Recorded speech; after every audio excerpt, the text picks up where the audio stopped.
Hello, I'm Paulo Shakarian, Associate Professor at Arizona State, and welcome back to the Neuro Symbolic Channel.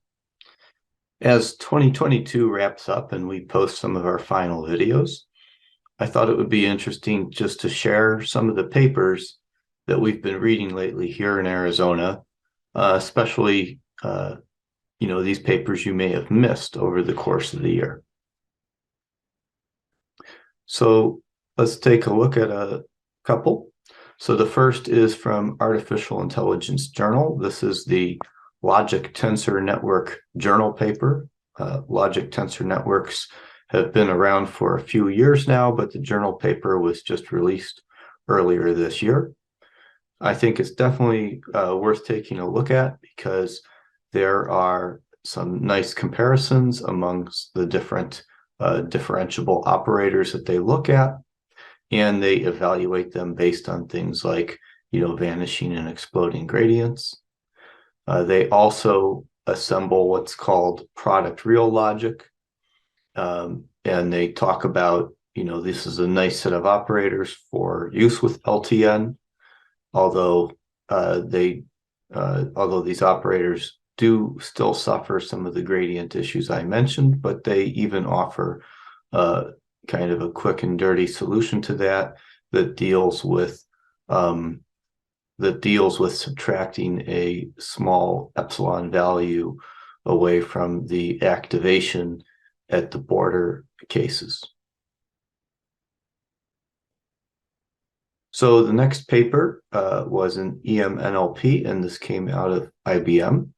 Like many IBM papers in neurosymbolic reasoning, this one involves logical neural networks, and here they're applying logical neural networks for knowledge-based completion, which is a very challenging problem. They evaluate it in a very thorough manner compared to a lot of different benchmark data sets, and they look at some of the standard benchmark knowledge graphs, in particular the very challenging WN18RR and the FB15K237 subsets of earlier knowledge graphs that have been introduced in the literature.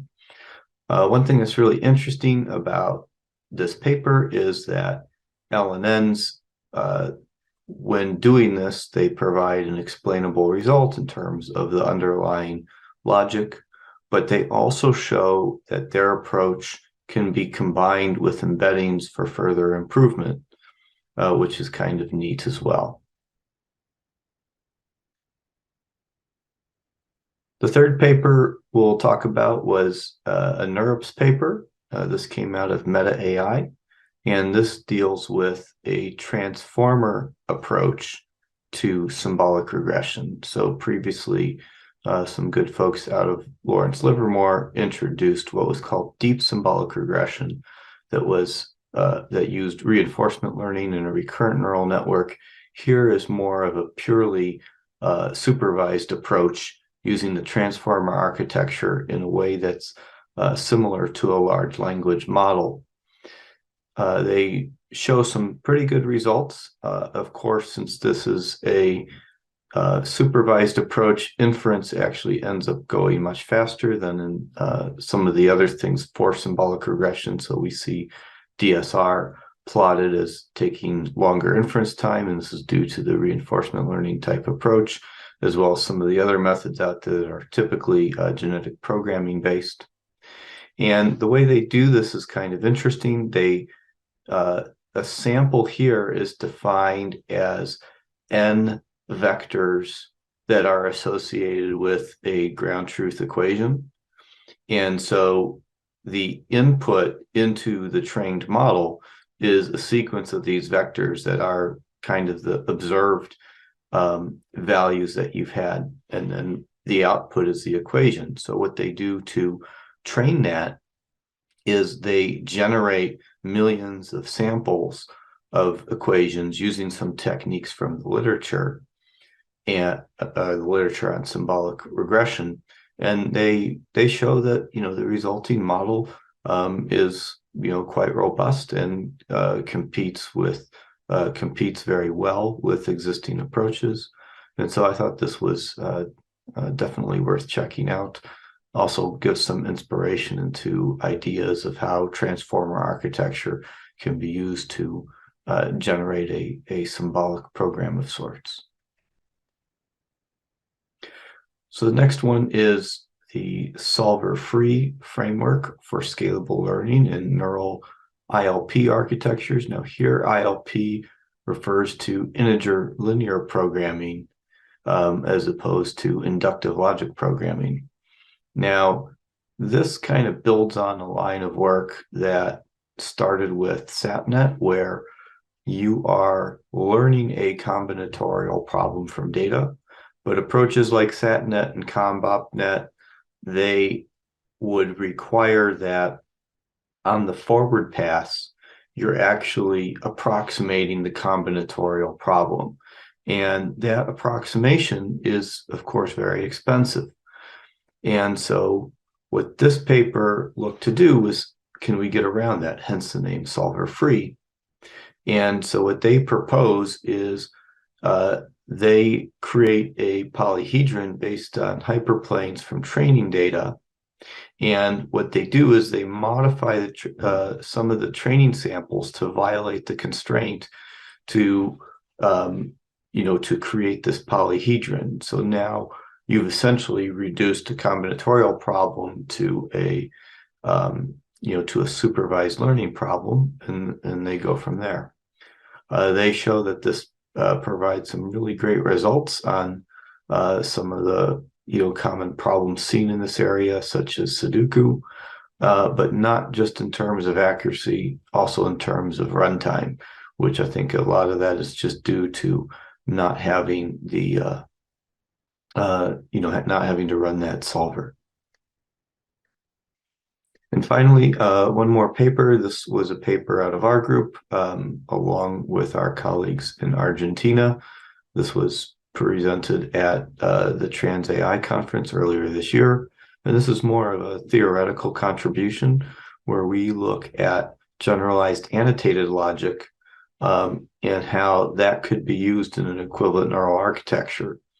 And kind of the key idea here is looking at some of the logics that get used in neurosymbolic approaches, namely LTN and LNN.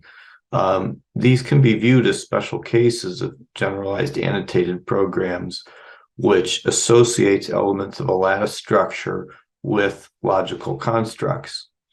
And so what we do is we look at how this lattice can look like. So here's just an example where you see different intervals on different subsets of the unit interval.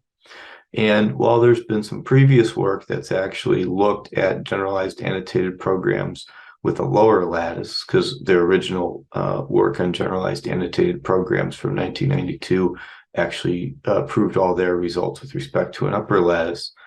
In this paper, we actually prove analogous results on the lower lattice. That's why you see in the paper, we use UGAP for upper lattice generalized annotated program and LGAP for lower lattice generalized annotated program. And so the difference being is the semantics in one is based on the upper lattice, semantics on the other is based on the lower. And the whole advantage with the lower lattice is you can drive things to be either completely true or completely false. And this fully captures the logic of logical neural networks that we talked, which also use intervals. In the paper, we also provide some examples of what annotated rules look like, as well as what an activation function would look like. And this gives you kind of a Lukashevitz or LNN style activation function for conjunction. And so this about wraps up the 5 papers that we wanted to go over.